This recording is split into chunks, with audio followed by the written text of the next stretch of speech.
Welcome back to Suspenders Unbuttoned podcast. I'm Sarah. And I'm Julie, and we're excited to welcome Kristin Lehman. Welcome. Hi, thank you. Hi, Kristin. It's so lovely to meet you. Lovely to meet you. We're excited to talk with you about One Calls the Heart. This was your first time directing for One Calls the Heart. So tell us, how did you get involved? Well, I've directed quite a few seasons and episodes of a show called Heartland, which I think Hearties also enjoy. Yeah. That Kevin McGarry was also on, and it's a similar kind of way they shoot, similar kinds of stories, and Vicky Sutherland, the producer of One Calls the Heart, saw my stuff, and it just so happens that the most wonderful Erin Kreco and I have the same manager.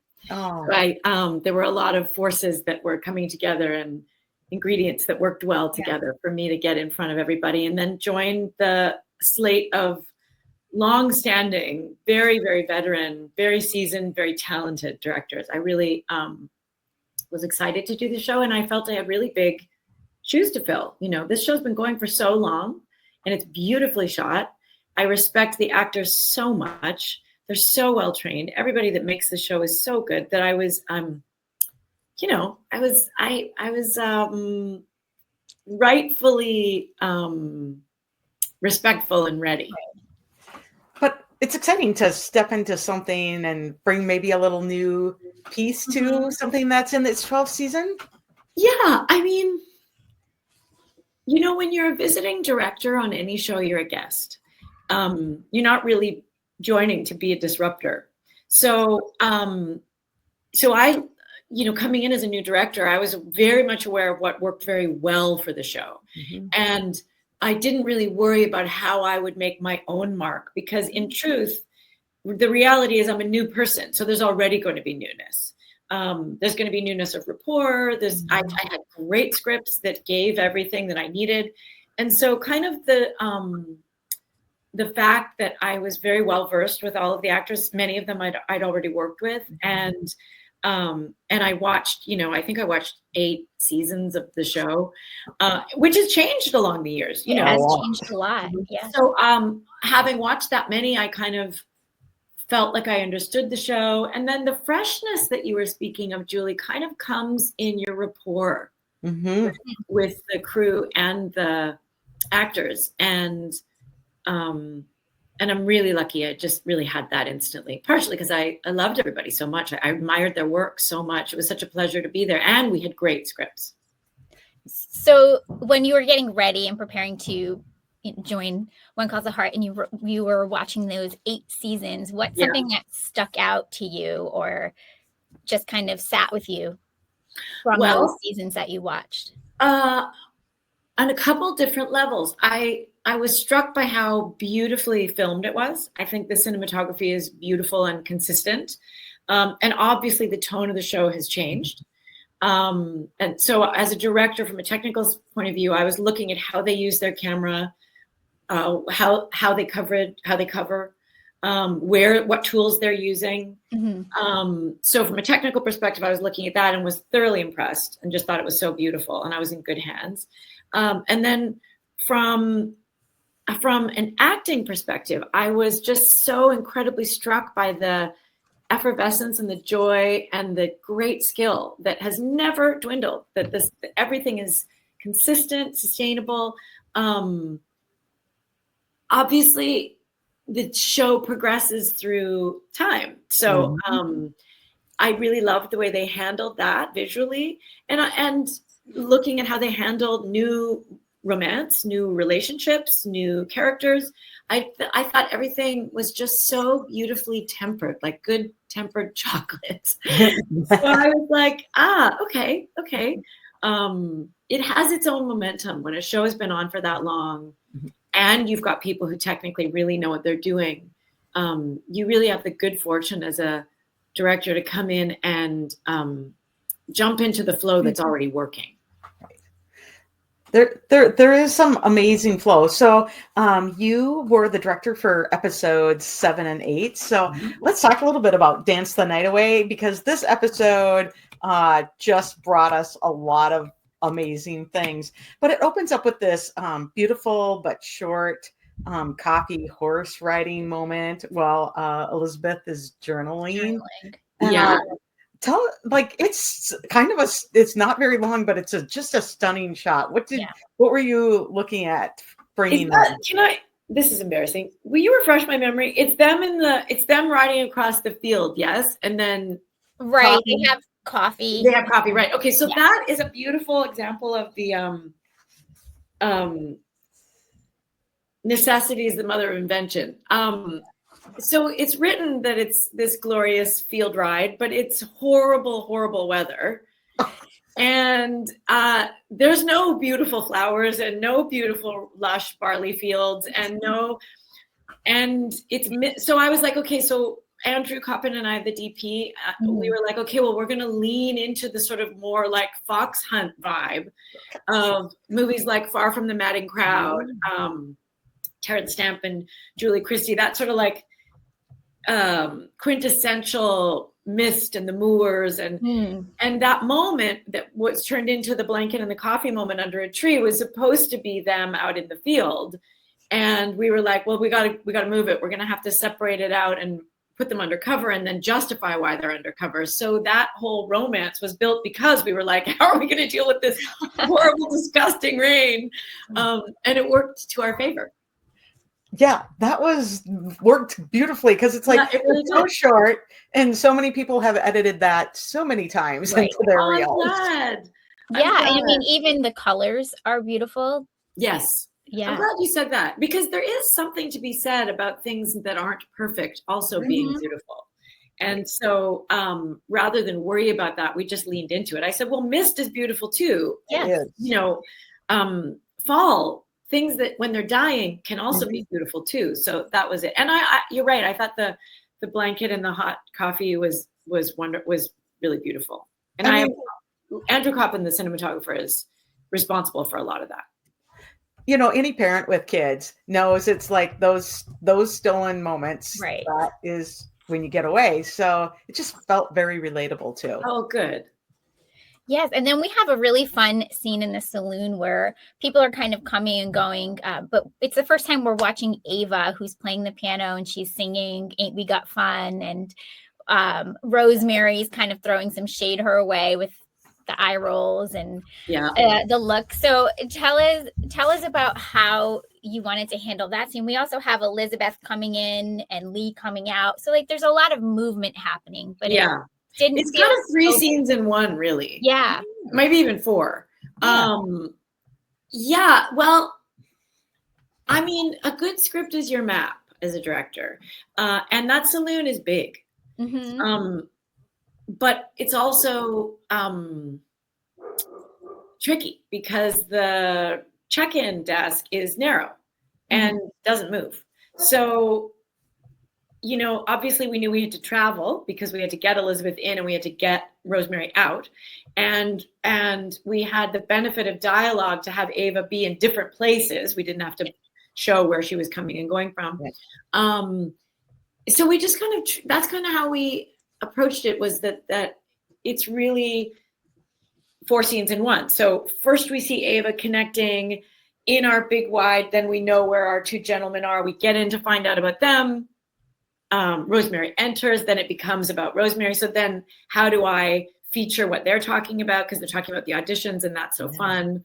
I had to connect them to Ava. And then when Elizabeth comes in, that's its whole own separate piece. So obviously to travel and use the space, you want to use your Steadicam to be able to bring people in and bring people out and get over there without a lot of shoe leather. I just treated it really like each separate scene. Right. We really felt like we're like following along in the saloon. So that's kind of fun. And it finishes up with that kind of fun moment where kind of surprising us too. Lee has tickets for something. Yes. And you're like, wait, where what is that? Yeah. And I love that the button of the scene is Ben trying to avoid Ava into the plant. I mean, I'll use anything that he does, really. Because it's fun. He's so funny. All right, explain what you mean by button of the scene. Well, some scenes, the it's just a lovely way to close a scene. Yeah. That's the nicest way to say it. And it's almost like music where the scene we could have ended on Elizabeth's happy face with the tickets. Yeah. That's a great button. But we had this extra moment that kind of also concluded the other scenes as well. Right. And it was humorous. So it's almost like a melody going up. Right. And it was a fun, because all of a sudden we knew we were going on an adventure, and that was funny. And who knows what's going on with Ava, because she's a lot. And it just That's right. And also it's anytime I can lean into humor, I want to do that. Yes.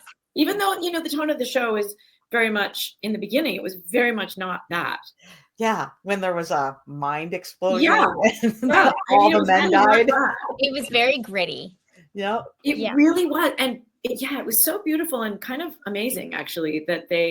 the gritty? It really, it's a very different show. So actually now, should I have the good fortune to go back, because I didn't watch the very first season. I feel, I don't think that would tangibly change anything that I did, but psychologically, it's good to know where they've come from. You know what I mean? Right. That first season is great, and that grit. I love that grit. Yeah. I love Mean Henry. So, what did you say? I love Mean Henry. So, Mean Henry. Yeah. Mean Henry. So, how do you feel? Do you think he's mean enough?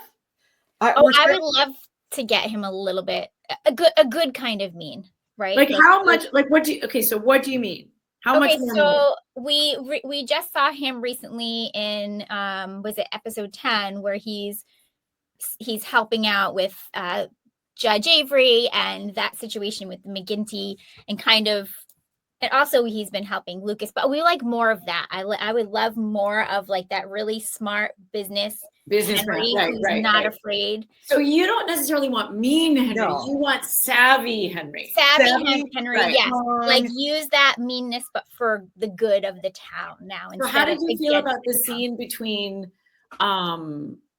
Martin and Viv when they were in I think they were in the church, right? Yeah.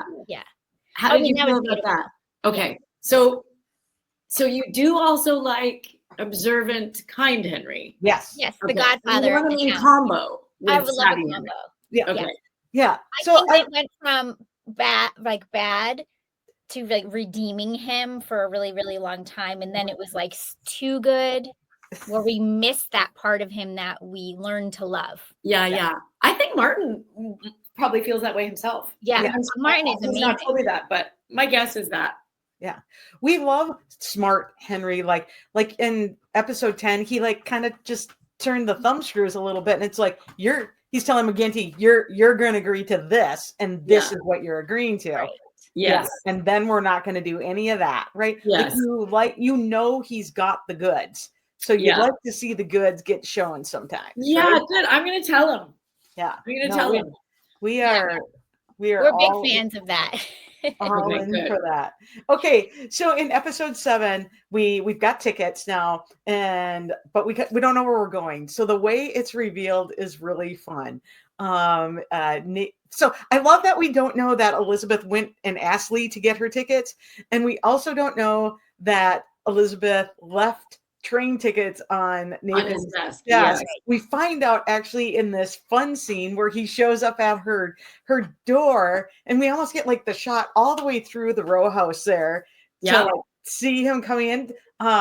Super fun, and we kind of get all that movement forward until we get kind of the excitement and this very fun tickle moment. So talk about the decision. That was Kevin. That was totally Kevin. I like to have things mostly blocked in my mind so that I can really guide the actors towards a vision. Mm-hmm. And everybody on this show is so skilled that and part of the reason why it's helpful to have, first of all, if you've got very little time, and so you want to be able to lead with creativity and have a plan already. So that's not to suggest I don't leave room for obviously what the actors want. It's just that you've got minimal time to be able to discover what they want. And they came in with this idea, and I thought it was great. And they know those characters in that relationship better than me. And so they said, let's do it this way. And I was like, great, it worked great. Dynamite. You know, it was wonderful. That scene actually was a bit longer, and it ended on Nathan's excitement. There was, I think, if I remember the final cut, which got cut not for performance but for time. Yeah. She says, "We have these tickets. This is what we're doing." He goes, "Are you serious?" And she says, "Yes." And then he says, he goes to leave and goes back and gives her a big kiss and says, "Oh, I'm going to be ready. I'm going to be ready." And we end on him being super excited. But I think the cut that was used was Elizabeth's happiness at what she had. Yeah, it like went back to Elizabeth. That's right. Yeah. Right. So it got truncated just a tiny bit for time, but that was a fun scene. Yeah, it was really sweet. It's and to see the joy. Yeah. This is going to be something so I mean, there's also some practical stuff here that I'll share with you. Like part of the reason why the tickle works so well is because we're looking in one direction. And really in that row house, and also for the time of television, it's a lot easier if you're only going back and forth, as opposed to then imagine if Elizabeth then moved into the living room, then we'd have to set up on the other side. And so what actually, which we don't have time for, but why that's such a brilliant moment is it's joyful, it's beautiful, it connects them, and it turns her towards our camera when we're on his coverage. So there's all kinds of really beautiful symbiotic things that came out of that really worked well. Yeah. And I think it'll be a bit of an iconic scene now. That's something we've never seen from them before. So it brought a whole new layer of fun.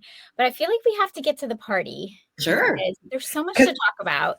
So it's a big deal. We've never seen anything like this on the show before.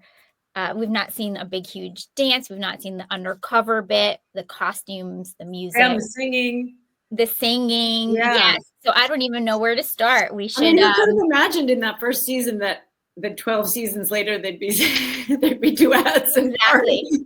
The 1920s party and the champagne, cascading champagne. So kind of amazing. So that set was the church. Yes. And so a lot of what was in our minds, I'm saying our, meaning mine, Andrew's, and the camera departments, is avoiding anything that would give away the slanted roof. Right. And obviously, Sarah Moberly, the production designer, is just a wizard. And the art department and set deck, I mean, they're wizards. And also background casting. That scene is really dependent on the background, the musicians, and all of the dancers having the energy and telling the story. I thought it all just came together beautifully. We shot the party proper in one day, and then we shot lots of the dialogue scenes and the song the second day. So in total, we were there for 2 days. So the beginning of that scene, we start out and you literally take us on a tour of the space in just the most fun way. Tell us about the decision to give us a tour. Well, for that, we worked with a really wonderful choreographer named Paul Becker.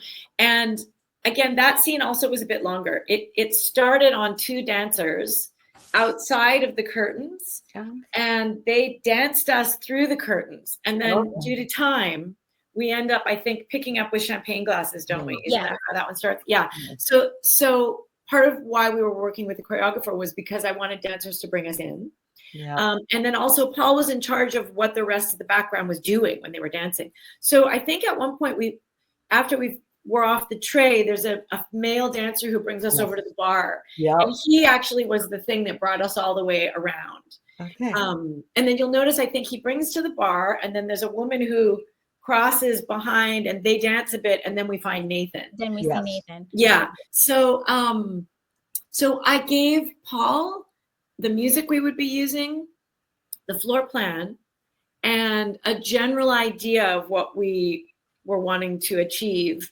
And then he choreographed to that. And then on the day was there with camera and background to make sure that we could achieve the elements we needed, like when background part to find Nathan, where our dancer propers needed to be showcased. Right.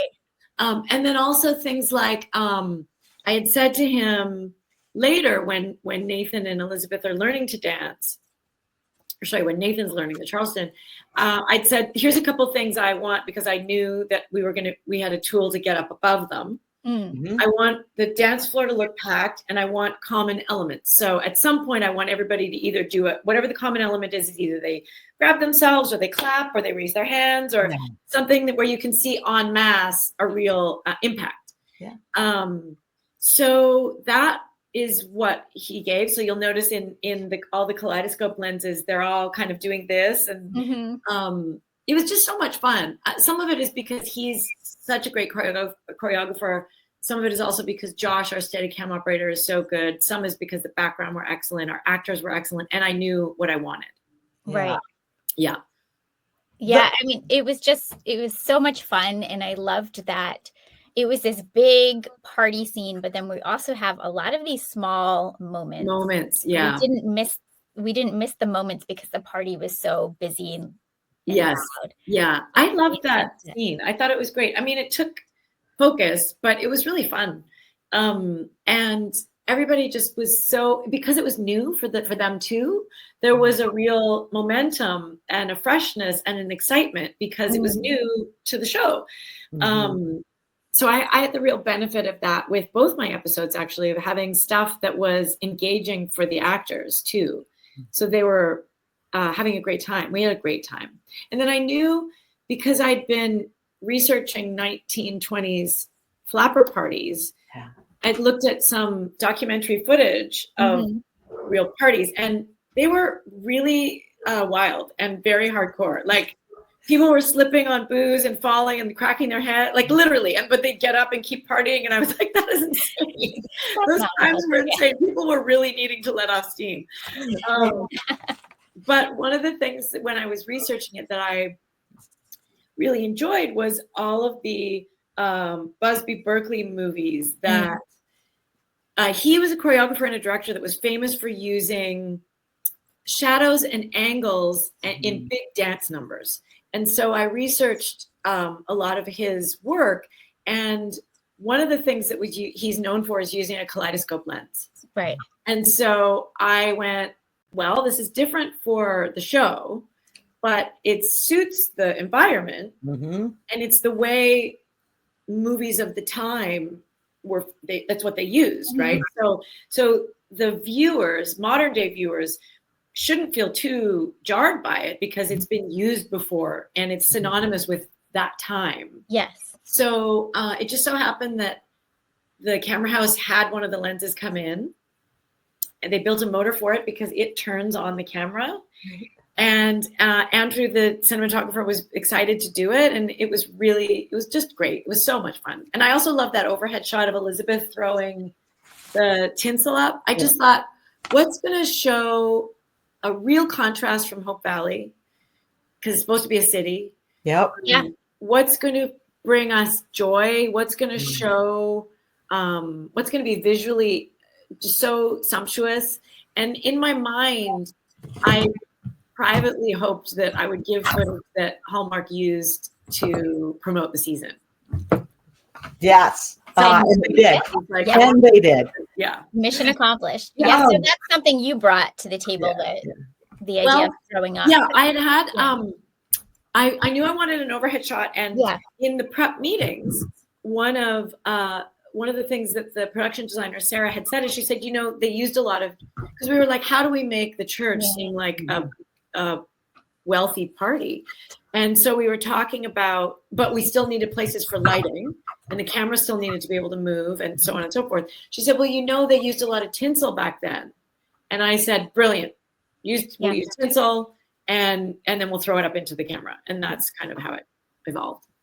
The party's great, but you also got all of these like kind of small scenes in there. And one of the things is when the camera finds Nathan, is you get a reveal moment that really hasn't happened in for Elizabeth and Nathan. Oh, interesting.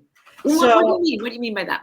They, you get kind of the classic, like the classic rom-com reveal. Totally. Yeah. Totally. Oh, I'm so glad that's the way you guys perceived it too. Because like it's like there he is in the second text of the season for Nathan, that was very new, and then turns and you get his reaction to her dress reveal. Yes. Well, I will tell you, that's me following the script. The script says Nathan is revealed, Elizabeth is revealed. And so I too, just like you guys, I perceived that as, this show delivers, it really does deliver on that sort of fantasy element of well, I just knew I really wanted to deliver what fans wanted. Yeah. Very romantic. And I personally was like, well, that's what this is. We got beautiful people in a beautiful party and they love each other. And we want to build that. We want that romance. And rom-com 100% is what I thought. And so it was really fun because there were two background performers dancing. There's several, but there were two background performers dancing. And when I explained it to the camera department, I was like, we want to be able to go through the party goers, and then we want them to part like the Red Sea, so that then there's Nathan and he's our resplendent hero. And Kevin really knows how to do that. So it was really good. It was great. And same with Elizabeth too. It was a similar kind of thing. We had couple background women responding to her and then looking back to each other. And I think in other circumstances that could have been on the nose, but in this case, I thought it was just great because also it was so fresh for the show. Yeah. Right. And then we have that little moment right after that where they're talking and she moves her ring to her other finger, which is just like really fun. That was something that the fandom had been talking about, like, oh, are they going to have to pretend they're married and how is that going to happen? So that was just a really small moment, but I think impactful. And it worked. It really worked there. And that was Erin. Erin moved that from a previous scene, the street scene, moved it from there into that moment, which I think was great. Oh, sure. When Toddy yells at them, "Hey," and he's like, "And this is my Danny and Diane." Diane. I bet. Yeah, I could see it there too. But this works so nice because also Nathan rolls out like what their roles are, but in a very like intimate, like worships the ground you walk on. Yep. I know. It's great. I know because there's all that subtext, right? Yeah. So much subtext there, right? So speaking of subtext, we go into this whole storytelling. Elizabeth starts out with Trudy and telling their story as she's waking up, and then Nathan and Toddy come over, and there's two different stories going on. I know. It was a bit dicey for a little while there, where you're like, oh, geez, and they just played it so perfectly. They're very, very, very highly skilled, finely tuned technicians, artists. They're really, it's my job only to have fresh, how about this? But barely anything. They're very, very, very, they really know they know their characters and they know how to play their instruments, But you made us feel like we had two fluffy, nice chairs sitting in that group too. Like we were sitting right there with them because that set was the church, it meant that, it didn't get built until the very, very end of the episode. So I went on a weekend with my son, who is learning to drive. And the set happens to be quite far out of the city. And so I said, hey, you want to drive on the highway? And he was like, yes. And so I dragged him out there and then I blocked out the scene because I hadn't had a chance to see what it might look like. And that sitting area was really helpful. However, having gone out there that weekend, I realized, we're going to need a stool because Kevin can't sit on the arm of that chair because everything is antique. Yeah. So there are a few practical things that I think that are sort of seamless parts of prep that were very helpful. Because you don't even really notice that he pulls up a chair. It looks like he's sitting on the stool, on the arm of the chair. It's that nice kind of like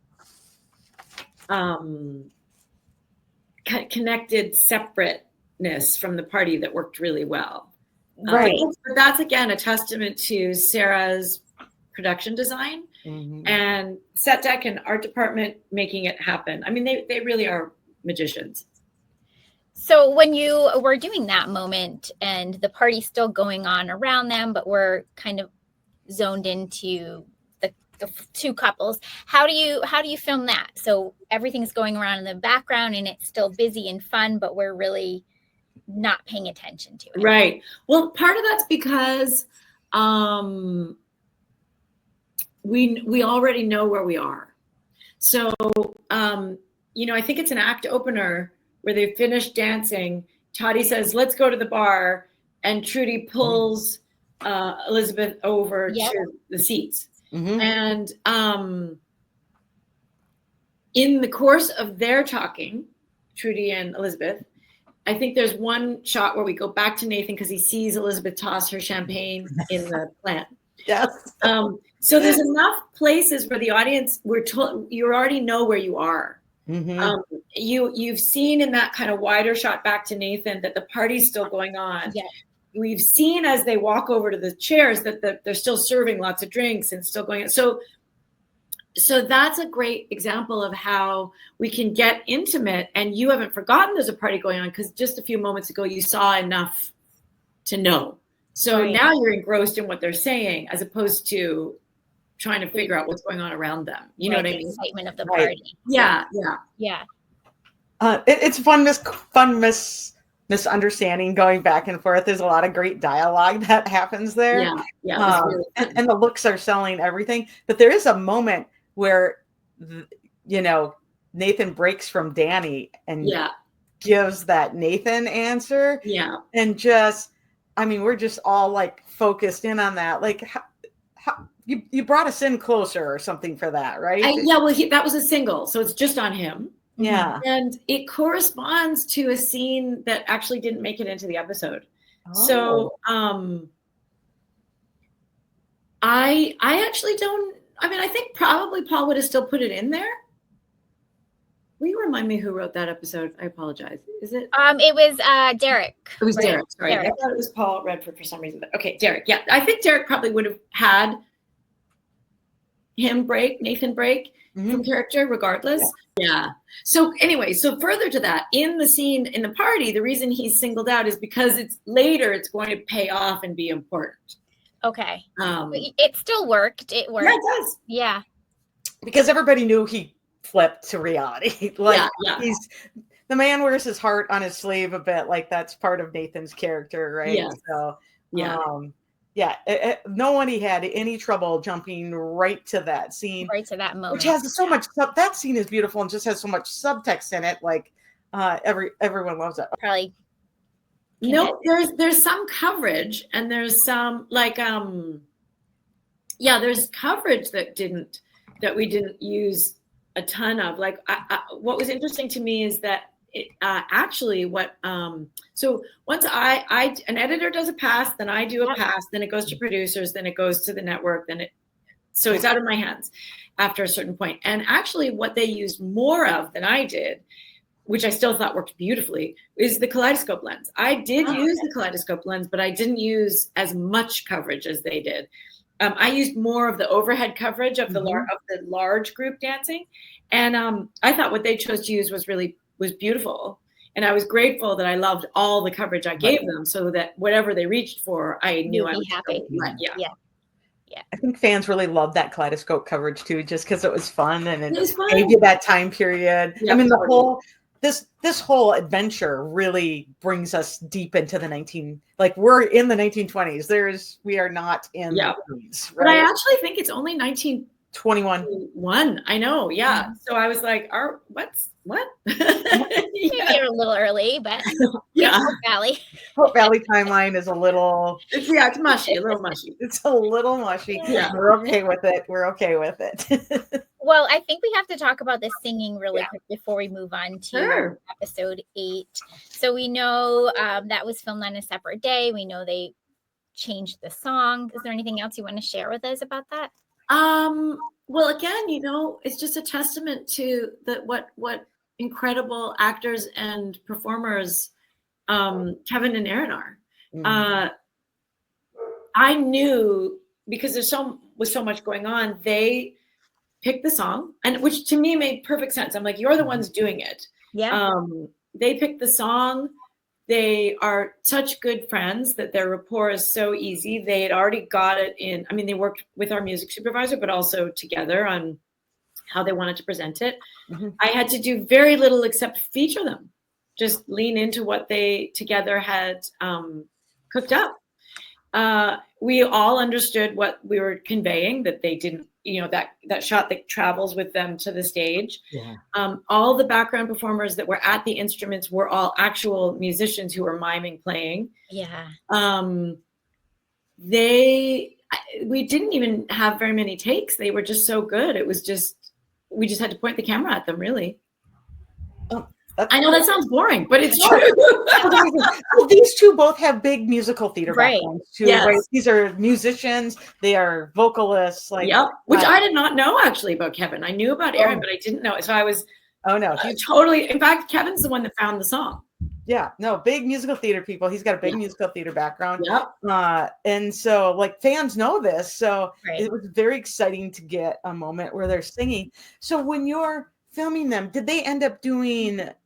Is the recording from where you were filming, or did they go into the studio and record again? I actually don't know, but I'm going to hazard a guess to say that what was recorded on the day was so good. Well, that's amazing. Yeah, but I actually don't know. I have watched it and I didn't get the sense that it was ADR. Okay. But I don't really know. I'd have to ask them. I thought it was kind of what we got on the day. Just to get that sound quality is. Yeah. It didn't feel different when I watched it, so I think it was good enough quality. I just was like, it looks not like ADR, but I agree. Sounds like a studio. It sounded beautifully. Well, they probably really cleaned it up. Yeah. But I don't really know. It's a great question. I think it was what we got on the day. Well, that's fun. That is really fun because it sounds amazing. The quality is so good. And here's the other thing I think people really appreciate is we got a song. We didn't get 10 seconds. Yeah. Right. That's true. Okay. So here's the thing that I will say, when they chose the song, the music director said it's long and there's no way to cut out of it. And I was like, well, then they're not going to cut it out. So I'm glad they did it as long as they did. Yeah, it worked out because I think the interaction with the crowd and then the interaction between Nathan and Elizabeth, it worked. It didn't feel like you were just standing there watching somebody sing. Yeah. Also, it told their story. It was the right song for them. Right. Yeah, I totally agree. And their rapport is so lovely. Watching it's not hard watching them do what they do. Right. You did get one fun thing at the end of this that was it was like an additional scene, and Toddy and Nathan, we have to go into Mountie mode for a little bit, right? Yeah. She's been undercover for a reason, actually. That's right. We did have to be reminded. Yeah, I was right. That's why we're here. Yeah. We're hanging on to Danny and Diane, which I just like to say the fans are like, Danny and Diane can come back again because there's so much fun. They were lovely. But you got the coin reveal there from Toddy. Yeah. And that was just kind of a fun back and forth with the two of them. And yeah, it was good. It was exposition, but it was still fun and in a fun. I like the line when he says, you got any more of those? And he says, not here. And then Nathan says, isn't this your house? That I thought was fun. Yeah. It means, you're tying up loose ends and learning more about that case in a way that doesn't feel dry. Yeah. Right. So you got to get the Mountie action in there while you're there undercover, right?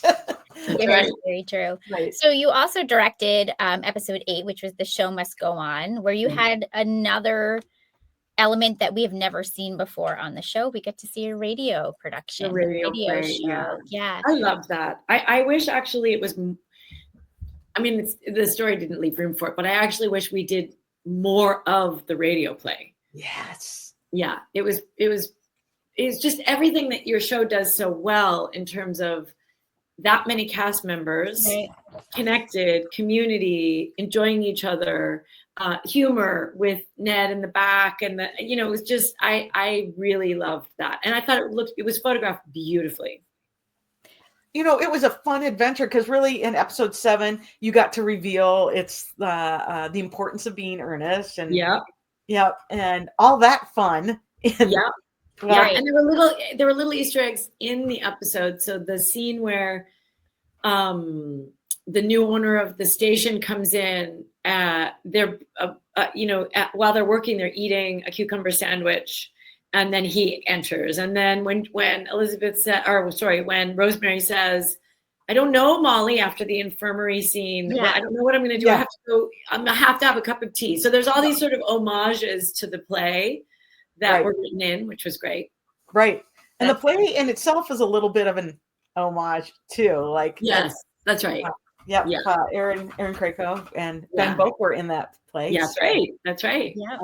So there's some great photos of Aaron if you Google the play and during the play. Oh, that's great. Yeah, they'll pop up. Amazing set deck there too. Some craziness. But you got to do, like, we were doing a play, and then it transitioned to we're doing a radio show. Yeah. So when you are shooting the radio show, we really felt like we were there at a radio show. We've seen enough old movies where they're doing radio shows and stuff. It really took me back to that.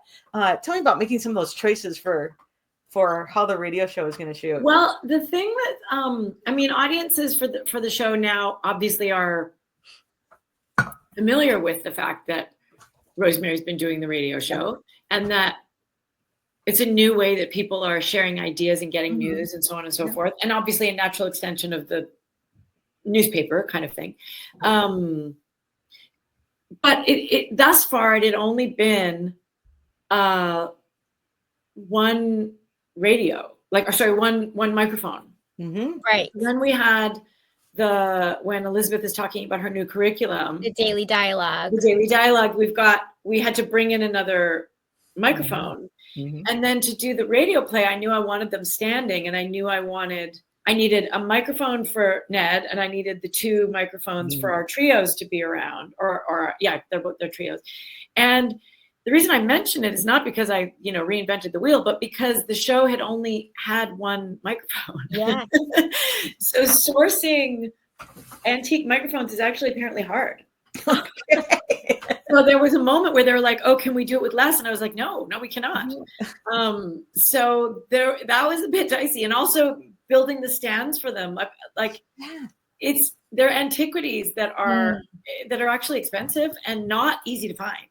So the props department and set deck did a really beautiful job of getting that, because I knew that I needed 2 mics to have trios so that I could cover in a 3-shot both sides and then connect them from either side to be able to keep all 6 and have Ned in the background. And that to me was really important, because it's about the connectivity of the town and the women. And it's that quintessential thing of being able to see other faces come forward and then recede. And then, you know what I mean? That sort of like, it's almost like, although this is so corny to say, I wanted it to feel like we were being held, like that it's almost like that intimacy, that we could really feel the intimacy, that everybody felt connected. Mm-hmm. And that's kind of what I think that show does so beautifully. Well, that's interesting, because now hearing you say that, and now when I think back about the scene, I totally understand. Yeah, and that's what the choice of lens you know what I mean? It's like, it sort of feels like we've got my arm around them or something. Yeah. And then Ned originally was not doing anything in the back. Ned wasn't there. Oh, that needed to happen. No, I know. So what I said was like, no, I'm sorry. Ned has to be in the background. And then that wonderful moment where he does the kissing sound. That actually was Aaron and Kayla's idea. Okay. Yeah. Well, it was a fabulous idea. Yeah, we had him doing the shoes, and they were like, "What if he makes the kiss sound?" I was like, "It's brilliant. It's just totally brilliant." Because it's Ned. It's Thank you, Erin. I mean, I could watch a show about Ned all day long. Rothgar just brings all that. I just totally love him, and so that worked out great because I was like, he's like, but I'm not in the play. I'm like, well, yes, you are. Because for those radio plays, they usually had a few people doing sound. Like, for sure. They had pots and pans and sandpaper and totally. They were all doing Foley, so that was authentic. I don't. All the photographs of the research that I did of it, there lots of people were around one mic, but I was like, I'm not going to be able to cover everybody if they're jammed around one mic. It's just a nicer composed shot to have them separate. Right. But I thought that was really fun. I had a great, I also loved the way the camera covered it in behind audience members traveling across. Yes. It was just really very romantic, I thought. Right. And then even just having people that we would look for in different spots. So not everybody was sitting right in the audience. We had Nathan leaning, you just, Elizabeth sitting in the front. So your eyes traveled. It worked really kept it interesting. Yeah. It was a fun decision to have an audience. Pardon? What did you say? Fun decision to have an audience. Yeah, well, they kind of had to, because also at one point there was a storyline with Natasha and Viv, Minnie and Joseph, where they she was really we kept it in that she was nervous, but there was an additional storyline to that, so that we had to have people in the audience. But also we needed to see Kayla not responding in the way that we kind of think that she would, because of course that episode also has that beautiful moment where she leaves. Yep. Yeah, there's a lot. I had great scripts. Right. Because, that episode we've been trying to find Fiona's calling, and she seems to be not following her heart, and everybody's a little anxious about that. Yeah. And she's always been the STEM girl, the science, technology, engineering girl. She's that woman that had all that stuff. And so when you see her just shining in that moment, that's Fiona at home, right? Yeah. And then she's been so passionate about a message and women's rights and all that, to finally see that moment where she gets to go and do all the things that she's passionate about. I totally agree. Right. Totally agree. I called that her Mary Tyler Moore moment when she was driving away. And it was, but perhaps less plucky, but more poignant and a little bittersweet, but so beautiful to see her, bouncing in the car and just land as she gets bigger in our frame. And I get chills thinking about it. I just thought it was so beautiful. It was a very satisfying experience directing these episodes, because there's just not one part of this team that sags. It's just, it was just an absolute thrill to do it. And it's always lovely to have Kayla on our screens. And, Oh yeah. I mean, I had to do very little ever. Right. Yeah, I mean, it was a beautiful episode for Fiona. Of course, bittersweet as a viewer to watch her go off again, but I know, because I was like, "Are you coming back? What's going on?" Well, Fiona is busy for a little bit. Yeah, she's got a little another thing. Yeah, corporate lawyer somewhere else. She's a corporate lawyer. Yeah, we can see it. Yeah, it's going pretty good, or maybe not that good, but there's a lot for her to do. Yeah. She's busy. So we talked to Allie Devereaux, who wrote this episode, and she talked about how the writers were intentional in trying to show the bond and the intimacy that's forming between the Grant Thornton clan. Yeah. So we get a little peek into that during a family dinner, but I imagine that on script, a family, we call it the family dinner, but when they had dinner, the cheer up dinner, I imagine on script, it's not very exciting. So how do you bring a scene like that to life and help us to feel that growing intimacy between them? Well, it starts with this sort of communication between Andrew Coppin, the DP, and me in terms of I use, if I can, well, blocking, but also examples of how I want the coverage to feel. And then he translates that. So I had, you'll notice when you're watching something, sometimes it's clean coverage where you don't feel the shoulder of another person. It's inside the other person. But if you were to watch that scene again, you'll notice that I wanted to keep, first of all, there's a bit of movement to the camera. Second of all, everything's connected. Everything contains another character. So you can feel that they're all together. All together.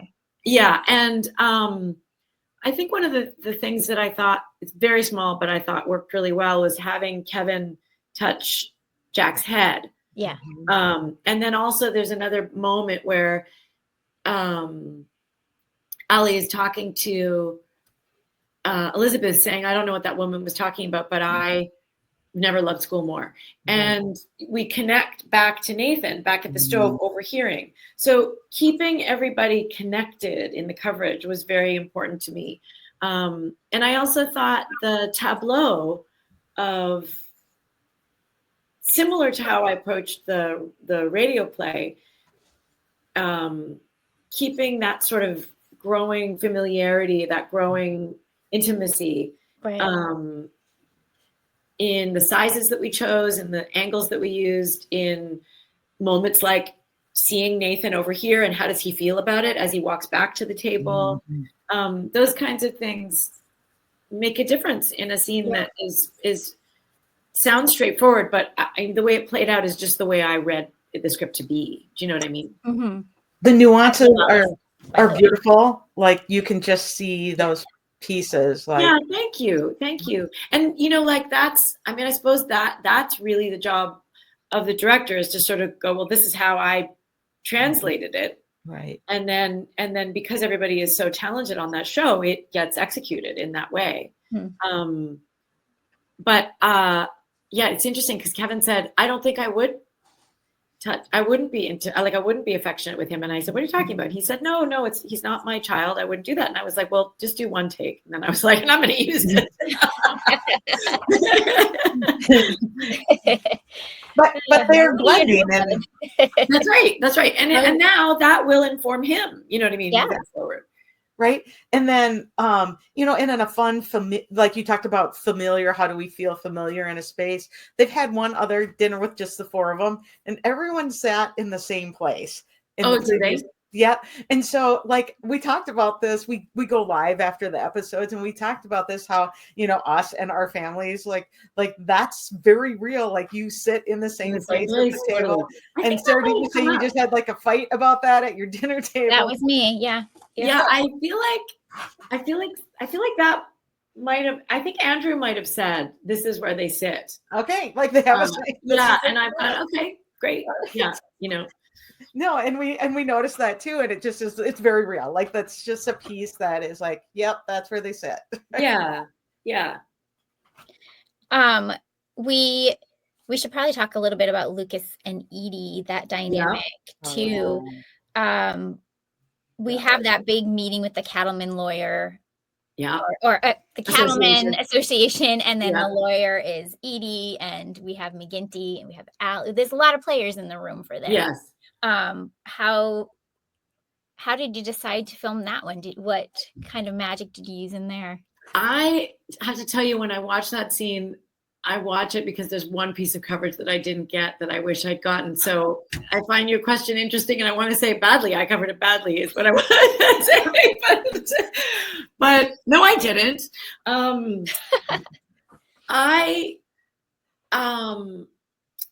It's going to, at the risk of sounding terrifically redundant, when you have that many people, the name of the game, I think, in terms of this story, is connectivity. It's not isolation. Yeah. So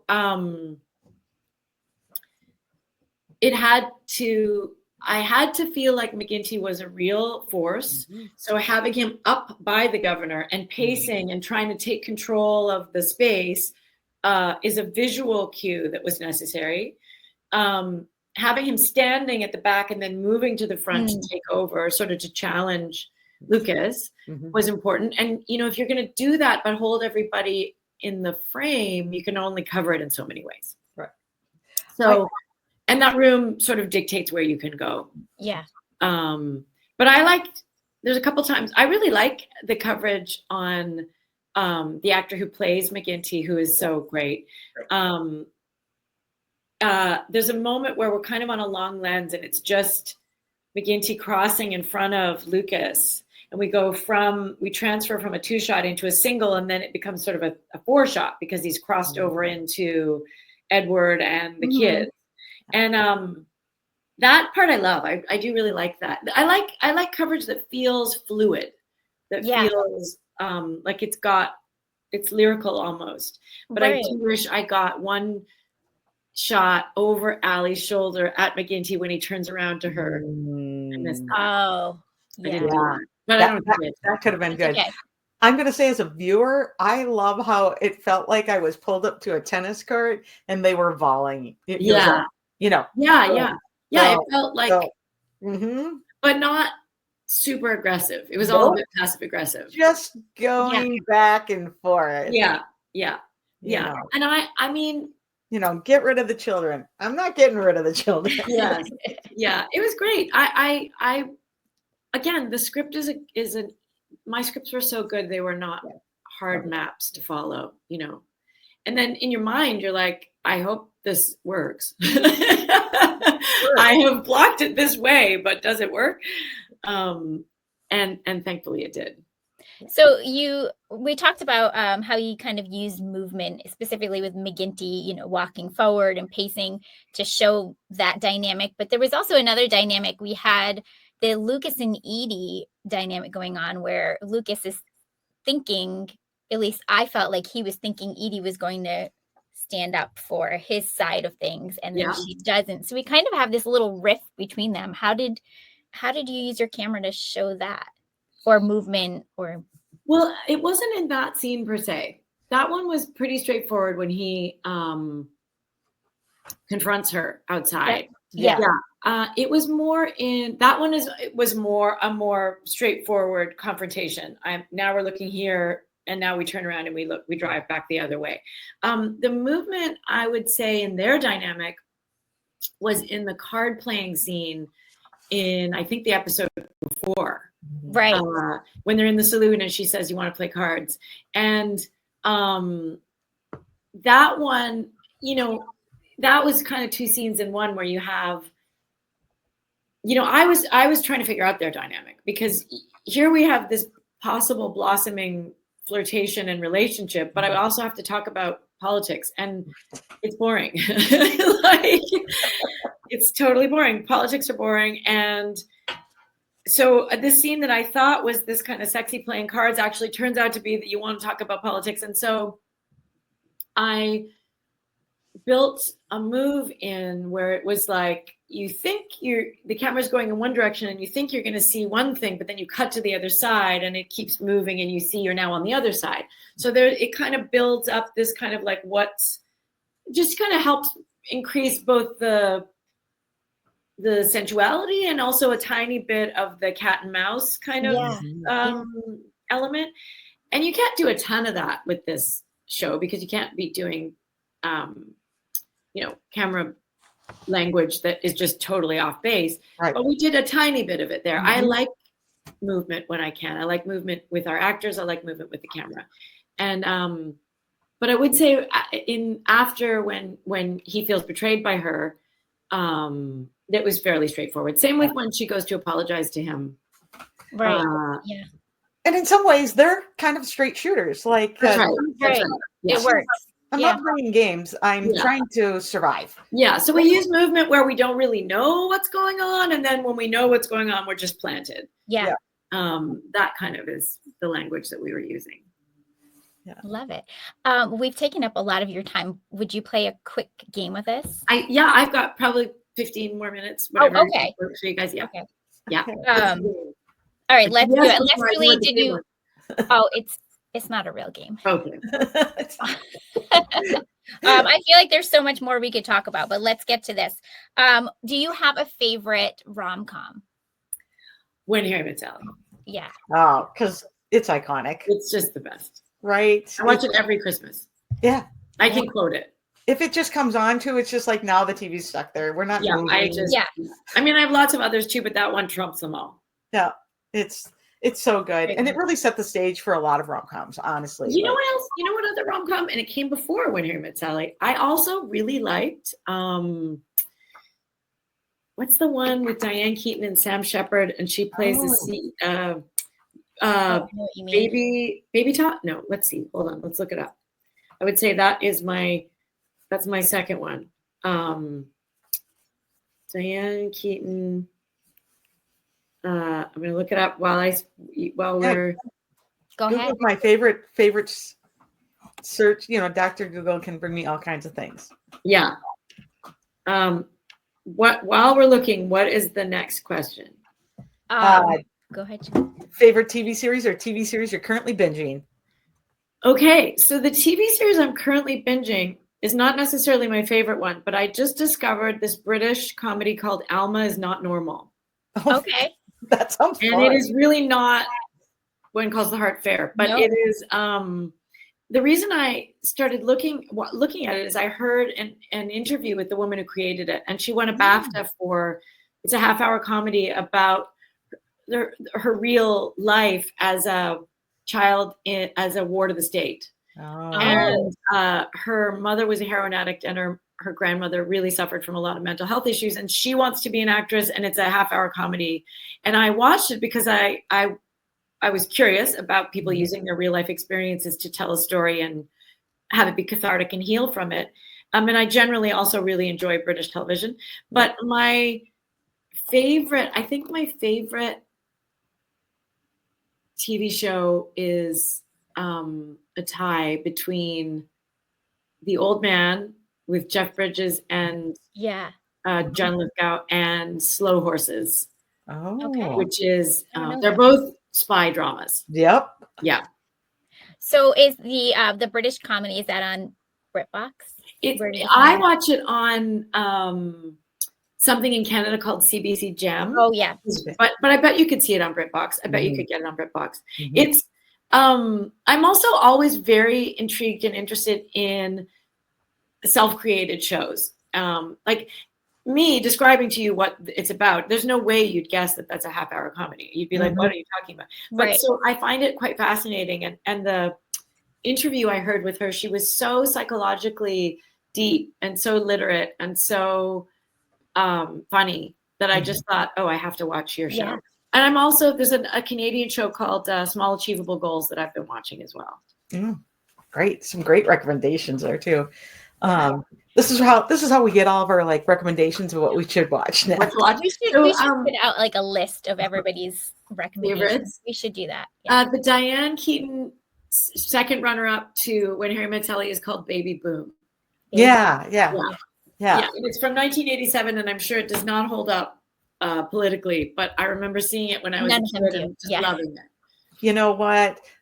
But all that stuff is so iconic. I know. I really did. That was kind of the first rom-com that I loved. Yeah. Okay. It's a little special. What about a favorite food? What do you like? What's your favorite indulgent snack, or maybe something you love to make? Well, you know what? I'm just writing a note here. Okay, so When It Calls the Heart, the production office is near a Whole Foods. And I, during prep, started getting a lot of the tiramisu that Whole Foods makes and trying it for the first time. And it's been almost a year since I've directed these episodes. Every week I have to eat the tiramisu from Whole Foods. I love that. And it's because of this show. I love that. I wish I had a healthier answer for you, but I don't. I think that's perfect. It's the best answer. They make the best tiramisu, and I've done a lot of tests because I'm like, here I am in an Italian restaurant. Let's see if their tiramisu holds up to Whole Foods, and it does not. It never does. You get back to Whole Foods every time. Deliciousness. So when you're not excessively busy doing all the excessively busy things, do you have a hobby or something you really enjoy doing? Pastime. Yeah, I love being a mother. Yeah. My home life and the rhythms of my family really inform who I am as a director, an actor, also as an artist. So I would say that is how, my son is 17. He's got a very big life. Yeah. I love being a wife and a mother. Very much. I love it. And also I make art. Like I physically make art. There's some pieces over. Yeah. Those are yours. Yeah. The far end are mine. Love that. And I also write and develop other shows for television. Okay. Yeah. So in your spare time, you don't have any spare time. I don't really. My spare time feels rich and full. Perfect. Right. Yeah. And I would say it all feels kind of connected. So I don't necessarily feel like I have a hobby I can point to. Yeah. I also really like reading. Yeah. Rich and full. I love that. Yeah. Great. What are you reading? I am reading a brand new release by a Vancouver, which is where we shoot the show, a Vancouver noir author named Sam Weave. He has a private detective series called the Wakefield series, and I'm reading his latest book called The Last Exile. Okay. And it's dark. It's probably not When Calls the Heart fair, but When Calls the Heart is the only When Calls the Heart thing. No, I understand, but I also realize that I'm suggesting things that have to do with organized crime. Just like you like something, a spy, you like some, spy stuff, and yeah. We watch a wide variety of things. Let me just tell you that. Okay, good. Very good. I just don't want to be the one that comes on and suggests shocking things. Nope. We're unbuttoned for a reason. Oh, good. Nice. Yeah. Very good. I love it. Well, yeah. So Sam Weave's work is exceptional. He's a noir writer who uses Vancouver very thoroughly as a character. So I really enjoy reading. A, I like the private detective, and B, he uses my city so beautifully that I feel it's so accessible. I know the streets he's talking about. I go to the grocery store that whatever transpires in the bookstore, the coffee shops, the alleyways. He does a really beautiful job of that, and I love his work. That's fun. Yeah, that is fun. All right, do you have a favorite musician or band or a song that you're currently listening to? I love jazz. Okay. So I've always got, Miles Davis or Thelonious Monk or Wes Montgomery, all the sort of jazz greats. But my son is also a musician, and I do have to tell you, I have a wide appetite, although not necessarily by choice, for very sweary rap, because yes, I do not have any say in what plays in our car, and but I'm pleased to have turned him on to some really great quintessential hip hop artists that aren't just right. The newest difference. Yeah. Like De La Soul. It's got a long history now, so that's right. And some of it I really relate to if it's the good stuff. Yeah. But then there's also probably far more sweary rap than I. As you tolerate it, you go through a journey, right? Yes. But it's actually a fantastic way to connect with my son. I really I very much remember being a teen and yearning for a sense of agency in a world that's not really set up for teens. Right. It's semi set up for children and certainly set up for adults, but not if you've got one foot in both places. Yeah. And so giving him that kind of carte blanche is important and fun. Right. Yeah. I'm just glad my teenager is into Broadway right now. So that's good. What we have to listen to in the car. I can tolerate that. What show are you listening to right now? Right now she has on, so her school does a cabaret. So they put together like a medley of music. So now that's what we're listening to as they add more stuff, as they bring. Nice. Yeah, nice. My son is about to go to summer camp in Michigan, an arts camp called Interlochen, and I've been sort of binging all of their recent shows that they do every summer, and it's all Broadway musicals that I have been enjoying recently. Yeah. It's Interlock is great, Cap. Like, yes. Yeah. I'm really excited for him to go. Yeah. Yeah. He'll have a wonderful time there. Oh my God, I've not that one yet. He hasn't done Sleepaway, so we'll see. But yeah. Well, this has been fun. Do you have anything in the works that we can watch for? We know besides directing, you also act and write. I do. All the things. My stuff that's in the works is it's fairly far off. So when you're directing, you get hired quite far in advance. Mm-hmm. And most of the things are they're fairly solid, but they're whispers that I'm keeping in the nest. Yeah, so there's nothing that I can say that you can watch for, nothing I'm allowed to mention. But stuff I'm excited to do. Yeah. Yeah. And where can people follow you on social media to I'm woeful at social media, but should you wish to follow me, Instagram. And I don't even know my handle off by heart. Hold on a second. I love you to describe yourself as woeful. Don't be mad at me, people. What is my handle? Oh, Kristin Lehman 1. Okay. Yeah. So one. She's number one. Yes.